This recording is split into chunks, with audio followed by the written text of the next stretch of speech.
Hello guys, আজি নতুন এটা ভিডিওৰ সৈতে নতুন এটা টপিক লৈ আপোনালোকৰ সন্মুখত আহিলো।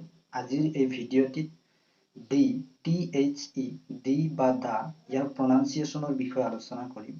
ইয়াৰ প্ৰনাউন্সিয়েচনটো আমি কেতিয়াবা দি বুলি কওঁ, কেতিয়াবা দা বুলি কওঁ, কিন্তু আমি ম্যাক্সিমাম হয়তো নাজানো কেতিয়া আমি দি বুলি ক'ব লাগিব, কেতিয়া দা বুলি ক'ব লাগিব।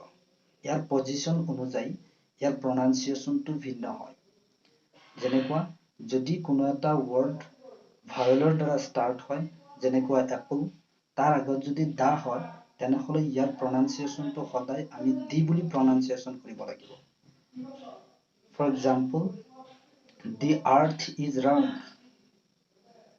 the ice is boiling, I rejected the offer। এনেকুৱা ওয়াৰ্ডৰ সন্মুখত যদি দি ওয়াৰ্ডটো হয় তাৰ প্ৰনাউন্সিয়েচনটো সদায় দি বুলি হ'ব। আৰু আদাৰৱাইজ যদি কনসনেন্ট হয় তেনেহলে তাৰ আগত যদি দা হয় তেনেহলে তাৰ প্ৰনাউন্সিয়েচনটো সদায় দা বুলি কৰিব লাগিব। যেনেকুৱা the baby is crying, the building is so high, the house is so beautiful, what's the problem।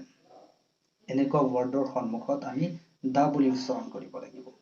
তেতিয়াহলে আমি আজিৰ পৰা জানিলো যে যদি কোনো এটা ওয়াৰ্ড ভাৱেলৰ দ্বাৰা স্টাৰ্ট হয় আৰু তাৰ আগত যদি দি থাকে তেনেহলে তাৰ প্ৰনাউন্সিয়েচনটো সদায় দি হ'ব, আৰু কনসনেন্ট যদি থাকে তেনেহলে তাৰ আগত যদি দা থাকে তেনেহলে তাৰ প্ৰনাউন্সিয়েচনটো সদায় দা বুলি ক'ব লাগিব।